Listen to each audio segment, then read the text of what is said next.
Here's how to fix the issue of Instagram stories not sharing to Facebook stories.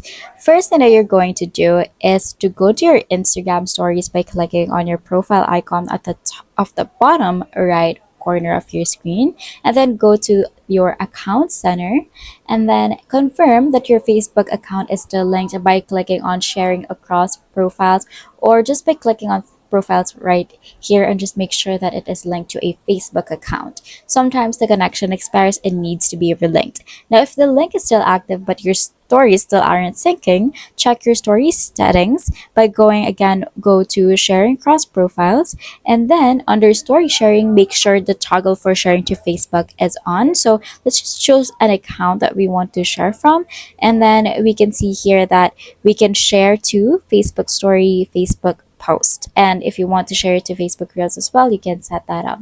Next is to update both apps to the latest version because outdated versions of Instagram or Facebook can cause syncing issues. If that doesn't help, log out of both apps, clear the cache, and then log back in. If the issue still continues, try unlinking and relinking your Facebook account inside the Accounts Center. This refresh often resolves the problem. And that's it. That's how you fix Instagram stories not sharing on Facebook.